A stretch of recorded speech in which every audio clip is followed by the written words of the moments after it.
Hello, it's me, the 1979 Ford Ranchero GT. I am a Canadian, and since I get to sit out in the cold, I think of things like, what if Superman played hockey? He would be able to shoot the puck very hard. He would break a lot of sticks. He would skate pretty fast. He would win most of his fights. He would be the fastest on the team to change into his uniform. This would exclude him from awkward locker talk. He would give cheap shots fast enough the ref wouldn't see. He would get lots of ice time. He could flood the ice faster than the Zamboni. He would save money on flights. He would be a good shot blocker. He could ice the puck and be the first to touch it. He could sharpen his own skates and save. He would high stick someone and probably draw blood. He could tip in his own shot. He could do a one-timer to himself. He would get home in time to watch the post-game show. He could be the whole forward line and pass the puck around to himself. He would destroy all of Wayne Gretzky's records, yet his salary would be limited by the collective bargaining agreement. He would be a coach killer if he didn't like the coach. He would make sure the Leafs would never win the cup ever again because the Leafs would be too stupid to draft him. He would force the hand of management and make them buy new uniforms for the rest of the team. He would save money on hockey equipment. He could log at least 30 minutes of ice time a game like Caberlet and McCabe. He would only miss shifts because of the world-saving activities. He would have better stamina than most players. He could play without a visor. He could still get traded because even Wayne Gretzky got traded. He could safely play without a helmet. He could pretend he is Wayne Gretzky and tuck one side of his cape in his pants. He would less likely to be caught as the sixth man on the ice. He could help prevent a penalty if one of his teammates shoot the puck over the glass.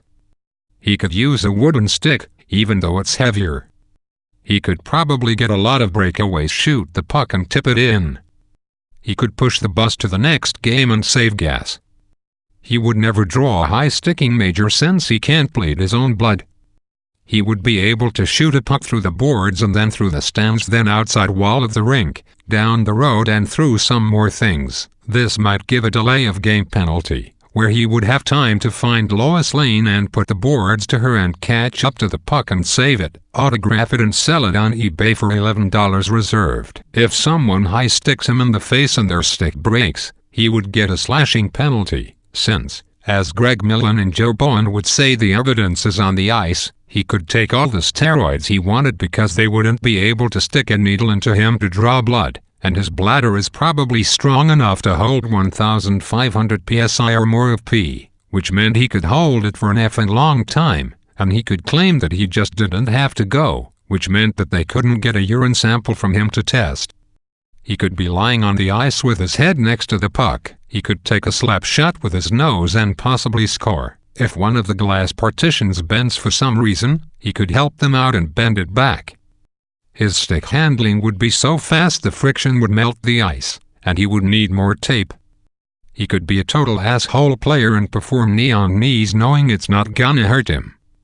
He could turn around and look at his own ass to see if he poop himself without taking off any clothes. That could come in handy. If he's unsatisfied with a play, he can move the world backwards and take a second look. He could even score his second goal before his first goal of the game. He could take a shift on the Leafs and go to the bench, take a shift for the Marlies and be back in time for his next shift for the Leafs. His post-game dumps are legendary. A plumber would usually go in the bathroom next. He could use his super hearing to find out what the other team is planning during their timeout. He could try out the world's most flexible stick and take awesome wrist shots. When the Leafs finish a game, he could make a few extra bucks by helping them set up the ACC for a Raptors game. If he has to change directions, he would make a groove in the ice only the best linesman could fix. His locker room jokes could go too far if he gives out wedgies. And he could body check the fuck someone into the boards literally and not get called because the hit was clean but just hard. The dead player he hit would cause lots of media and online discussions about violence in hockey, and the fact that body checking is no good for the game, since it is worse than high sticking, while still not getting rid of the instigating rule, which causes wimpy players to be braver and more dangerous with their sticks, making the old-timers wish it was like the old days, where players had respect for each other, and the players policed themselves, and nobody ever got bloody faces even though they didn't wear face shields or helmets, because you just didn't play with a careless stick, since you grew up without helmets or shields, so you automatically kept your stick down, and therefore the game's safer. But if you got out of hand, you would be dealt with by the Semenkos, McSorleys, Proberts, Shocks, Wendells, Tigers of the world, which meant there was less hassle for the refs and linesmen, which made their jobs easier, which meant they got paid less, thus saving the league money, which the owners would pocket anyway, which would make the players' union met, assuming that they were able to keep one without the owners squashing it like what happened in the 50s. Ted Kennedy. See you later.